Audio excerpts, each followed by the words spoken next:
योगी जी का ये जो बयान है, इसमें दो बातें हैं। एक बात तो ये है कि सच में लोगों ने अब नमाज सड़कों पर पढ़ना छोड़ दिया है, इसमें कोई दो राय नहीं है। जो लोग कांवड़ यात्रा लेकर निकलते हैं और सड़कें जाम होती हैं, बड़े लंबे चौड़े जाम होते हैं, उनके बारे में कभी नहीं कहा जाता कि सड़कों पर मत चलो। जो जगराते होते हैं, पूरी पूरी रात डीजे बजता है और उसमें कितना वॉल्यूम होता है कि घर की खिड़कियां दरवाजे कांपने लगते हैं, उस पर कोई बात नहीं करता। सिर्फ मुसलमानों को रोका जा रहा है नमाज पढ़ने के लिए, और हिंदू अपनी मनमानी कर रहा है, चाहे वो जगराते के नाम पे हो या मूर्ति विसर्जन के नाम पे हो या कावड़ यात्रा के नाम पर हो। हर किसी को अपनी प्रार्थना केवल अपने निर्धारित पूजा स्थल पर ही करनी चाहिए। लोगों ने पूछा कि यह कैसे संभव है, उनकी संख्या ज्यादा है। तो आदित्यनाथ ने जवाब दिया कि वो शिफ्ट में अपनी प्रार्थना करते हैं। जो सड़क होती है वो लोगों के चलने के लिए होती है, कोई धार्मिक कार्यक्रम को पूरा करने के लिए सड़क नहीं होती। देखिए, योगी जी का ये जो बयान है, इसमें दो बातें हैं। एक बात तो ये है कि सच में लोगों ने अब नमाज सड़कों पर पढ़ना छोड़ दिया है, इसमें कोई दो राय नहीं है। दूसरा जो अध्याय है इसका, असल जो बात कही है उन्होंने, वो शायद आपके पास नहीं है। उन्होंने कहा है कि वो नमाज पढ़ना सड़कों पर मान जाएं, नहीं तो हमारे पास और तरीके भी हैं।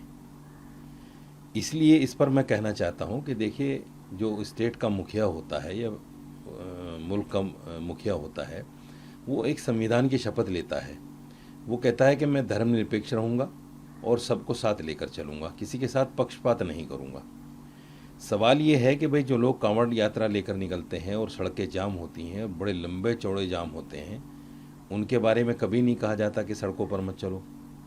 जो जगराते होते हैं, पूरी पूरी रात डीजे बजता है और उसमें कितना वॉल्यूम होता है कि घर की खिड़कियां दरवाजे कांपने लगते हैं, उस पर कोई बात नहीं करता। जब मूर्तियों को विसर्जन करने का टाइम आता है, उस टाइम पे आप देखिए डीजे जो बजते हैं, आगे मूर्ति होती है और पीछे डीजे होते हैं, यानी हर डीजे वाला अपनी आवाज़ उससे बढ़कर उससे बढ़कर उससे बढ़कर करता है।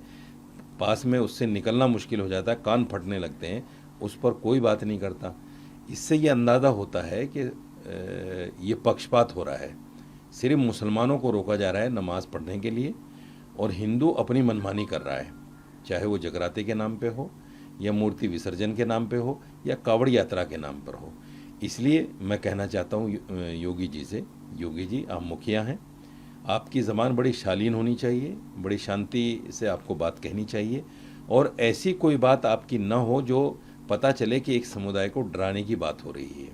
ये जो आपने कहा है कि मान जाएं, नहीं तो दूसरे तरीके भी हैं, ये ज़बान एक संवैधानिक पद पर बैठे हुए प्रदेश के मुखिया की नहीं हो सकती। मैं दूसरा वर्ड तो नहीं कहूँगा किसकी ज़बान हो सकती है, लेकिन ये मुखिया की तो नहीं हो सकती। इसलिए मेरा मानना ये है कि योगी जी को बोलते हुए संयम रखना चाहिए और दूसरे समुदाय का भी, यानी हमारा भी, मुसलमानों का भी ख्याल रखना चाहिए।